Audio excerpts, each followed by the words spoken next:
All right, welcome in. What's the spread? Coming to you from a brand new location, Yes, Mr. Brett Thomas's brand new apartment, all new setup, same guys, and my friend, it is finally happening. Ohio State and Alabama playing for the national championship. It's crazy. Unbelievable. I mean, this is what we've always wanted. This is what we wanted since we started the podcast. We wanted to cover an Ohio State Alabama national championship game. I got my lucky Buckeyes on. Jerry Represent Judy, Alabama baby. over Let's here. go. Not only that, but we are headed to Miami for the national championship game. We I will got both chills. be there. Oh, I got goosebumps. Only 18,000 fans there. We found a way to get our tickets and get into the stadium. It can't get here soon enough, my friend. I mean, unbelievable. Before we get into the game, let's go ahead and talk about the best day of the year, college football playoff day. Yes. And it really was the best day of the year because super exciting. both teams came through, starting with just another dominant performance for Alabama over Notre Dame. And what I'll say about that performance and what I noticed was Alabama really took their foot off the gas. Yeah. That's what happened in that It game. kind of felt like Saban and Sarkisian were like I said on the podcast before, let's just get healthy. Right. Let's just go to the next week. And that is exactly what you said. I've never seen us take so much time in between plays. Yeah. We just milked the clock. Once they knew they had the game in control, Yeah. which was very early on, Yes. you could noticeably see a difference in the way they were calling plays. It was crazy. The pace of the game, everything changed. And for Notre Dame, and I was saying this during the game, they were just trying not to get blown out. It was so embarrassing to watch them play. And I feel like there was some level of respect that Saban had for Kelly. Sure. For not, because at the end of the first half, it could have been a blowout. Well, and even by halftime. Yeah. Because I feel like they, took back the reins middle of the second quarter. Yeah, they're like, okay, we're good. It could have been real ugly. But that's a good point that you bring up. I think there was a little bit of a level of respect there, and they were just trying to get healthy and get to the next game. And then we get Clemson and Ohio State. Wow. I mean, for years I've been saying, and you've been saying that college football is Alabama, Ohio State, and Clemson. Those are the premier programs. However, Ohio State wasn't able to prove it, and we all saw last year's game. And It was a heartbreaker for Ohio State fans because we felt like we were the better team. And I'm telling you right now, Dabo Swinney did not want any piece of us. He didn't want any part of us. He knew we had him last year. He knew we had him on the ropes, and he didn't want any part of us this year, which is why he had all that talk. It's kind of funny. I had to go back and think about all of the Clemson games before. Why did we put Clemson on such a pedestal when their defense was so bad? Yeah. So you already have an electric Ohio State offense, Right. who's now they're fired up because Dabo just disrespected them. Exactly. Against a very bad Clemson defense, and in the grand scheme of national championship contenders, it was a bloodbath. 6 touchdowns for Fields? Jesus Christ. Over 600 total yards for the Ohio State offense. I mean, we had our way with that Clemson defense all night long. And, I read something really interesting that, it's still Clemson. Yeah. They're still recruiting at a high level. They're still a powerhouse. However, I think that Brent Venables does need to look at his defense a little bit and his schemes because the last 2 playoff games, they're not working. No, and what's different about those last 2 games was the front 7. Yeah, it's easy when you have a dominant front 7. Right. All you have to do is just say, oh, we're just going to attack the A-gap so they can't run up the middle. You just gashed them. Yeah. And I'm here to tell you right now, speaking to Dabo Swinney, because he claims that the rankings and all of that was no motivation. I'm here to tell you right now, it was motivation. The rat poison. That was the little extra kick that we needed leading up to the game, days up to the game, because this Ohio State team was looking for something. They needed that spark. Right. They feel like they belonged. Exactly. I feel like your team always feels like they belong, but when you have analysts saying Ohio State doesn't belong, or Ohio State get left out of the playoffs if they're undefeated, that kind of stuff fuels teams. Right. And then Dabo saying that. I mean, the guy you're the coach of the opposing team. So yeah, it absolutely made a difference. Rat and poison. We came to play. And now we get Alabama and Ohio State. Here we go. The craziest thing to think about this game coming up is one of us is going to be extremely happy and the other one's going to be upset. I know, which it's a wild. very different feeling for us because usually we're happy for the other. Wow. I'm not going to be happy for you if you win. I won't be happy for you either. I'm going to go to the casino and I'm going to sit on blackjack and drink my sorrows away. Because what I'm envisioning is I want a celebration. I want to finish this thing out. What's the line? The line is now 8. 8 points. Opened at 7. Yeah. Alabama coming in here as 8-point favorites. A lot to talk about. I mean, for me, I think that this game epitomizes where we're at in college football right now, where it's not really about the defenses. It's about the offenses. And you think about the talent that is on both of these offenses. And we were just talking about it before we started recording. All of the first round talent that's sitting on both sides of the ball. But, I mean, you got Justin Fields and Mac Jones who are both projected to go in the first round. Crazy. I mean, you have first round wide receivers. First round wide receivers. Yep. Offensive lines Smith, that Chris are... Olave. Offensive linemen that are going first round. It's wild. I mean, just all around, these are the powerhouses. And you've got some on the defensive side of the ball as well.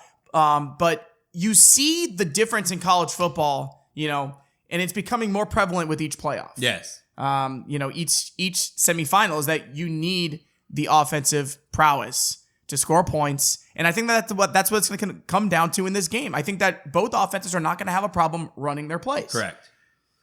So, Miles, this game is interesting to me. Yeah. I think there's so many question marks. Alabama hasn't played a true number one speed receiver, a guy who's going to get 10 to 15 targets a game yet. So my question is Alabama going to have Patrick Surtain on Olave? I'm assuming he does. This opportunity for Patrick Surtain this is his draft stock in one game. Sure, it could be. If he can limit Olave to 85 yards, it changes the game. For me, I have to think it's going to be a battle of, like you said, which offense can perform the best. I have less question marks with Alabama, and I think a lot of it has to do with knowing that you have the dynamic, and I'm not even trying to do the Mac Jones dig, but the dynamic way of playing where Alabama, they try to change up. They try to change wrinkles and do everything. Yeah. Ohio State plays a very straightforward football. For me, I hope we figure it out. I don't think we will. I think it'll be a 40-something to high 30-something ball game, but I'm going to have to back on my team because I'm going to be at the game. Next question mark I have, how healthy is Fields? Yep. Alabama, good thing for Fields, we don't blitz. So we're going to let Fields show his health all he wants because he will have time in the pocket to throw the ball. Now, will that last the entire game? And then, did Trey Sermon really have his come out party? We can get ran against. So now we got to see, is Trey Sermon really the real deal? What's that? 3 consecutive monster games he's had? And I think that it's a combination for Ohio State. Our offensive line is coming together at the right time. I mean, these holes that they were opening up against that Clemson front seven, we were bullying them at the line of scrimmage. I mean, Clemson had no answer. The holes that Trey Sermon was running through, wide open. And not only that, but the way we were involving Sermon in the passing game was huge, which Alabama tries to do that with Najee as well. I mean, Najee has that kind of dynamic ability as well. To go to your point on the offenses, I do agree because there's a reason why Sarkisian is going to be the head coach at Texas. Yeah. Because his offensive mind works just a little bit differently. It's crazy. On another level. Yeah. I mean, that's what it is. Because the plays I was seeing early in the Notre Dame game. Before we fell asleep. He pulled him back. It became very cut and dry after that. But the plays I was seeing to open the game, I mean, the way that they get Devontae Smith involved, and I wanted to bring up a point about Jalen Waddle. I don't think that Jalen Waddle is going to play in this game. However, if he is healthy enough to go and he does play, I think it's a mistake. I think it takes away, playmaking ability that Devontae Smith could be giving you. Because look at the season that Devontae Smith has had since Jalen Waddle went down. But think about this. When we had Jalen Waddle had 500 and something yards through 4 games. Devontae Smith had 400 and something yards through 4 games. Fair. So it's not like it takes that much away. I think it makes it easier for, look at the time in the game when Devontae Smith got hurt. He has so much on his shoulders. He does. To where now you got Mitchie, Smith, Waddle. I think Waddle gives it a go. I think that we give him some scat plays that are going to unload it, but it's going to be the Devontae Smith show. Yeah. We're going to ride him all the way to the national championship. Najee Harris is going to get the bulk. I expect to see Brian Robinson for 3 plays in the backfield, unless we're up by double digits. One thing I want to note out about this spread. College football has had an entire football season to watch every team. And they have hammered these lines to the almost exact pinpoint location they want to be. Okay. If you look at each team's edge on offense and defense, it is separated by 8.2. What's the spread? 8. Yeah. I don't think that it's easy. I don't think this is an easy national championship to see what happens. We thought it was easy to see LSU. We thought it was easy to see Clemson. Even as a Bama fan, I was scared. Yeah. I think that this is one of the most unexpected national championships that we had from a spread standpoint. 45% of the bets are on Ohio State. The rest are on Alabama.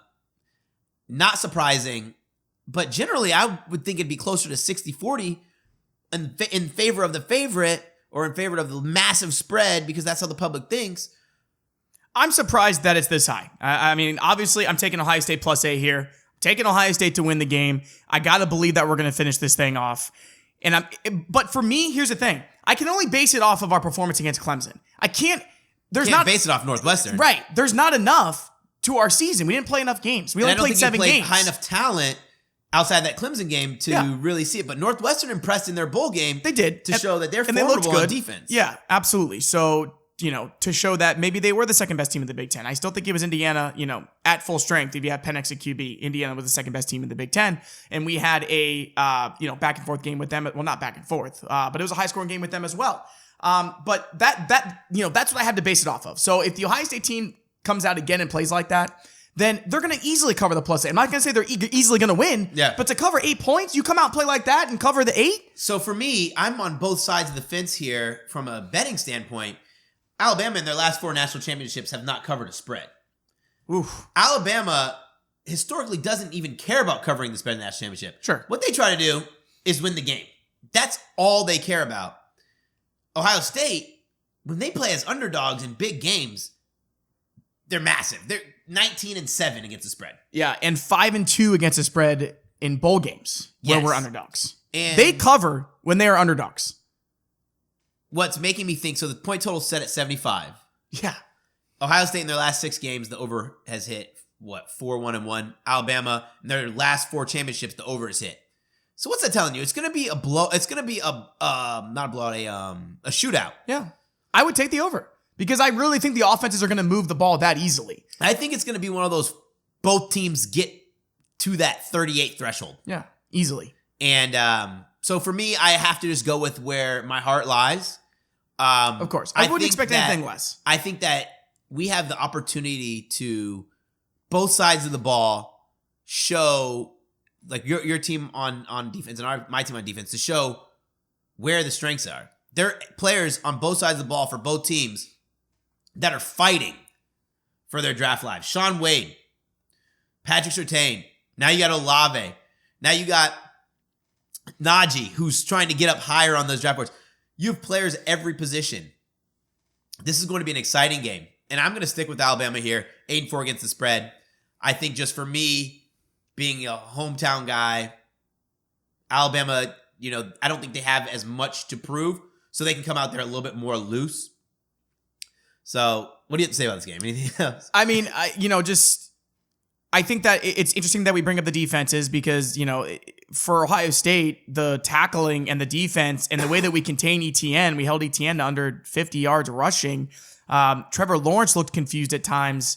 I mean, just compared to the Trevor Lawrence I saw last year, when he could do anything he wanted against us as far as like running the ball. I mean, now we were getting him in the backfield, forced him to, turn the ball over in the second half. I mean, outscored him 21-0 in the second quarter. Which defense is going to come to play? Which defense is going to be tackling? Which defense is going to be able to make a stop and maybe even force some early turnovers? I think early turnovers could be a huge difference maker in this game. But I can't see Mac Jones or Justin Fields. Actually, let me rephrase that. I can't see Mac Jones turning the ball over early. I could see Fields doing that because I've seen it before. But the Fields of last game, it's like, which guy is going to show up? I'm not worried about how he's going to feel.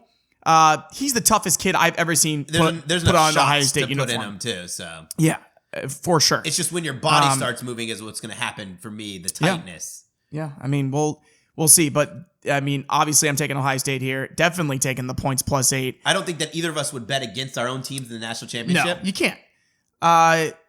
You can't. But for me, I'll just say, no matter what happens in this game, it's an interesting feeling as an Ohio State fan, because I was telling you this when we beat Clemson as it was happening. It was one of the greatest nights of my life.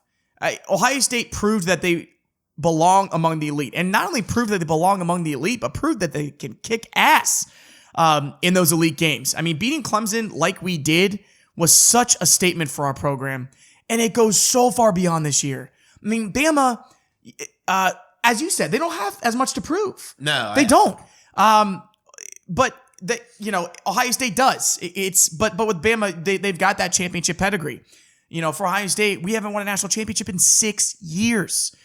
It's been 6 years since we've even been in this spot. But for me, no matter what happens on Monday, I just want them to show up, prove they belong, be competitive, because Alabama is just another entity, especially this year. Yeah. I mean, they've looked like the best team in college football from the opening snap. And if Ohio State does finish this thing off as an 8-0 national champion, it's going to be a really interesting story. The least amount of wins a national champion has ever had. Ever. So that's weighing on my mind as well. But for me, just so happy that it's happening and so excited to be here, and just so happy that we beat Clemson to prove that we belong. It was just a big step for Ryan Day, and it was a big step for the program. And I can't wait to be there with you. I can't believe we made it. It's, for me, college football, sports, same with you, is our lives. I would rather watch college football than 9 million things on this earth. And at one point, we didn't know if we were going to have a season. And it's such a special year that we were going to end the college football season in the championship, in the same stadium, playing for the same prize. It's surreal to me. We're the last game. And let's be honest, it is the ending to a very special season, but the most stressful college football season of my entire life. I don't want to go through anything like this ever again. All I want to do is look at the schedules over the summer, have those games be in place, not worry about COVID. I don't know when this thing is going away. Vaccinate all the players. Jesus Christ. Seriously. We could still be worried about this next season. I don't know what's going to happen, but I can't wait to put this season behind me, because having to go through that, having 3 Ohio State games canceled, including the game, it's just been such an ordeal. And I mean, that's the same for every college football fan, but just Big Ten fans specifically, just because we had to go through so much just to get here and just to play. We didn't even know if you guys were going to be in this season. Right, exactly. So it's a pleasure to be here, and it was a pleasure to beat Clemson the way that we did, and we'll see how it all shapes up, man, Monday night. But I'll tell you something else. Before Monday night, we do have Super Wildcard Weekend. And before we get into that, let's just go ahead and break briefly for our sponsors.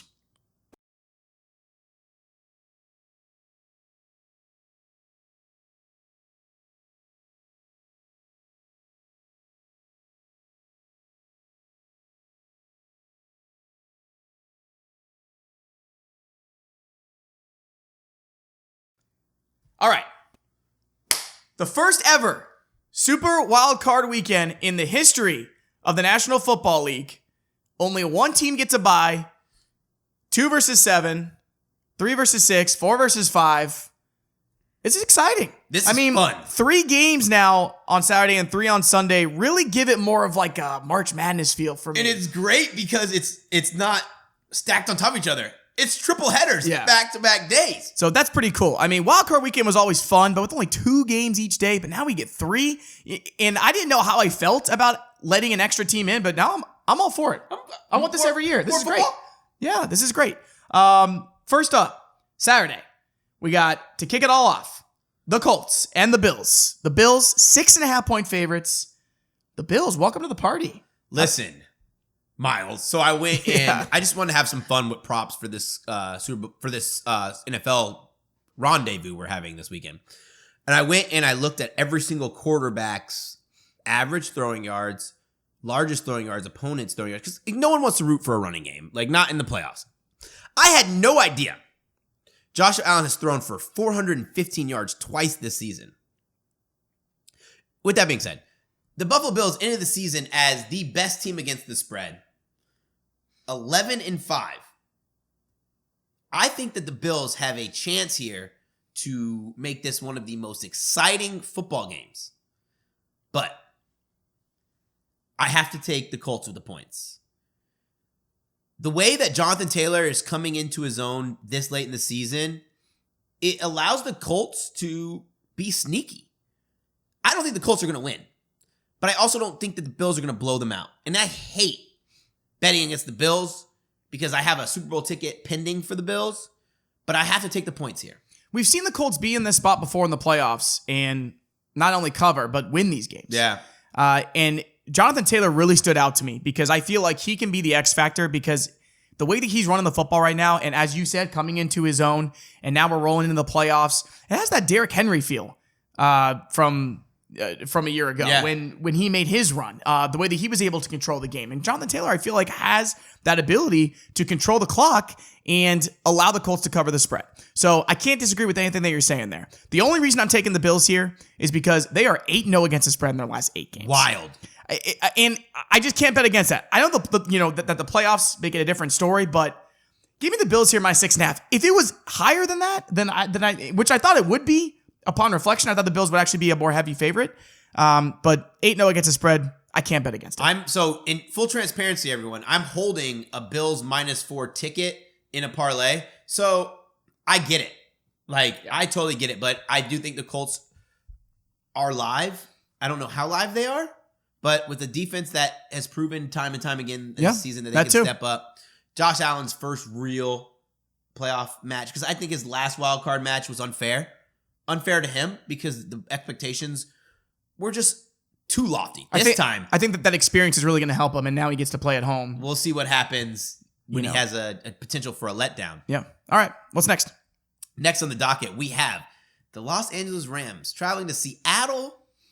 Seattle 3.5-point favorite. Yeah. Who you got? I'm taking the Seahawks. Yes. I don't bet against the Seahawks at home, and especially in the playoffs, and especially when it's only 3.5. Is Goff playing? We don't know. We don't know.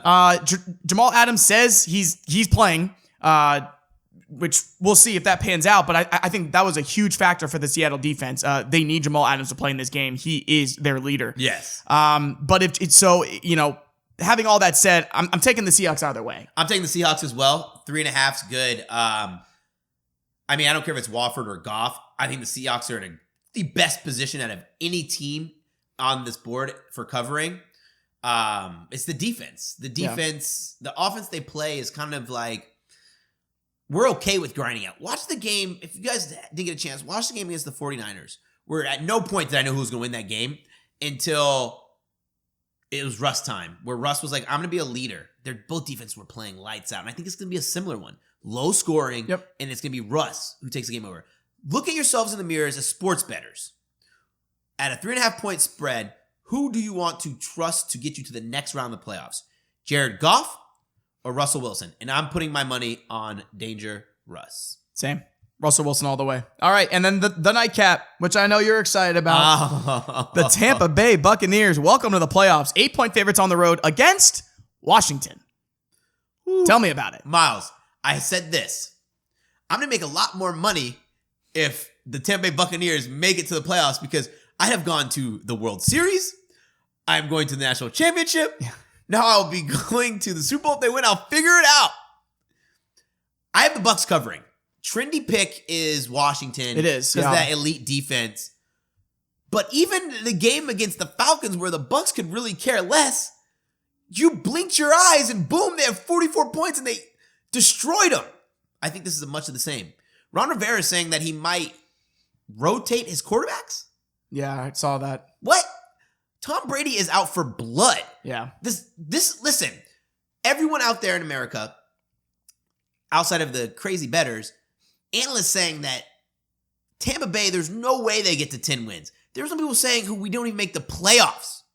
You know Tampa Bay is going to come out, guns a-blazing. They don't care it's on the road. They don't care what the weather's going to be because our offense is not about the huge play. We're just going to chunk you out until we get to where we need to be. And our defense, there's no real run game for Washington. We don't know the health of Gibson. Is J.D. McKissick out? I think he got hurt last game. I think he's out, yeah. It's the Gibson show. Where are they going to beat us? So for me, I know that defense is elite. They're going to get pressure on the quarterback, but I think we score enough to win by 10. I agree. I'm on the Bucs here. As you said, Washington is a trendy pick, but I don't think in my betting career I've ever bet against Tom Brady in the playoffs for any spread, to be honest. And the Patriots have had some pretty lofty spreads. I just have trouble betting against Tom Brady. Yeah. I think that Chase Young and that elite pass rush is definitely going to find ways to get to him, especially early. But as you said, it can happen in the blink of an eye. Yeah. And I just don't think Washington has the talent to match up here. So I got the Bucs covering here, -8. All right. We got one more day of games here on Sunday. The Ravens and the Titans are going to kick it off. It's a rematch from last year when good old MVP Lamar Jackson looked awful against Titans. It was a much different Titans team, I will say that. All right, Ravens at Titans. The Ravens are road favorites here, -3.5. I'll go ahead and start. My reasons, as you'll find, are pretty simple for these games. I'm thinking back to that game last year, and I am thinking back to the fact that they shut Lamar Jackson down. I like the Titans here. But furthermore, I've liked the Titans all year. And I've been picking the Titans on this podcast all year to cover spreads. It was looking like for a minute there that they weren't going to be able to make the playoffs, but here they are. A lot that I like about this team. With the Ravens, they're hot. This running game is on fire right now. I think that this is a shootout, and I like getting the 3.5 here. This makes my stomach hurt so bad because I have a very large wager on the Tennessee Titans to win the Super Bowl. Oh, that's a nice little sleeper pick. Yeah, I bet it about a month ago. But Baltimore is going to win and cover this game. If you don't think it or you don't notice, Baltimore quietly is a top 3 team against covering the spread. The Titans proved that their defense this year is nowhere near last year. It's not. They're going to have to ask questions of Ryan Tannehill. We know Derrick Henry's going to get his. Absolutely, he's going to get his. Will the Titans put up enough points? Because we know the Ravens are going to score. And I think that the answer is going to be no. And it hurts me to say that because I want my Titans bet to cash for a few G's and I am going on vacation somewhere. But I have to take the Ravens. Respect. I think that the Titans score enough points here. But how about J.K. Dobbins in this Ravens offense? Finally, I feel like they're finally letting him loose. Yeah, they are. I feel like he's really shown what he can do. But on the other side of the ball, how about Derrick Henry versus Dobbins? Oh my God. Lamar Jackson. This is going to be a great game. Why can't Henry win the MVP? Yeah, I don't. Like we only How is are that looking possible? at quarterbacks. He just ran for 2,000 yards and his team would not even be close to the playoffs without him. And he's becoming an Iron Man. He's never hurt. Yeah. He's just Mr. Consistency. That was a steal for the Titans. I mean, anybody would kill to have Derrick Henry in their backfield. All right, what's next? Next, we have the Chicago Bears, who didn't deserve to be in the playoffs. No. Traveling to the New Orleans Saints. The Saints are 9.5 points favorites. I am taking the Saints. I'm not overthinking this one. This is going to end up being one of those games where at the end of the game, it's the fourth quarter, and Taysom Hill is at quarterback because the lead is over 21 points. Saints -9.5, as you said. Don't overthink it. The Bears don't deserve to be here. Their defense isn't going to be good enough. Trubisky is not going to be good enough. The Saints are 7-1-1 against the spread in their last 9 games, so I'm also taking the hot against the spread cover. And the Bears, in their last 9 playoff games, 2-7 against the spread. So they get here, and then they can't cover the spread. No. And this is going to be no different. I don't care that it's 9.5. I think it's actually, all things considered, a pretty low number. And even if Kamara does or doesn't play, I don't care. No. I'm taking the Saints here. I'm taking the Saints, and funny thing is, what are the Bears good at? Running the ball. What are the Saints dominant, elite at? Stopping the run. So we're going to have to, Bears backers are going to have to put their faith in this Bears defense that has allowed, almost 200 pass yards per game. When you think about it, the Bears haven't really even played that many dominant passing attacks. I'm going to tell you right now, I will be placing a wager on the alt line of -14.5 because I'll be getting plus money, and I think the Saints cover that with ease. All right, what is our last game? The Sunday night recap. Last game of the season, Cleveland Browns traveling to Pittsburgh. The lowly Steelers are laying 5.5 points. Who you got? So if there wasn't all of this hubbub surrounding the Browns right now, with the fact that head coach won't be there, they haven't practiced, facilities are closed, Baker Mayfield literally hasn't thrown a pass since his last game on Sunday. I wanted to take the Browns for Ohio. I did, plus 5.5.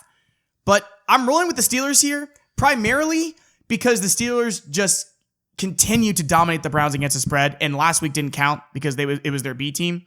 Cleveland, 3-13-1 against the spread in their last 17 games against Pittsburgh. This is the playoffs. This is the big time. Mike Tomlin. This is Pittsburgh. I'm taking them minus 5.5.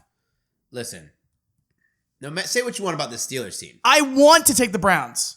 Say what you want about this Steelers team. One thing they do, and one thing they've done well, is they've played great defense.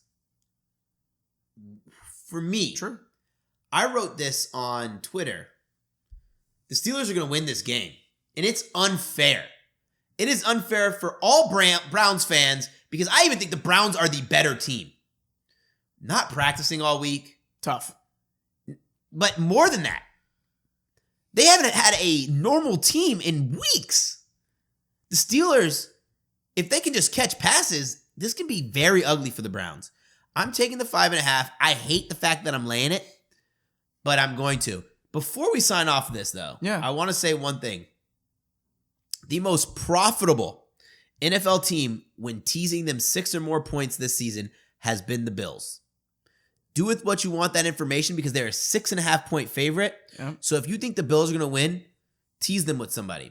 I think teams that are good to tease them with for this weekend, the Bucks, the Saints. I think those two games are games where you really think the Bucks are going to win the game. We think the Saints are going to win by at least 4.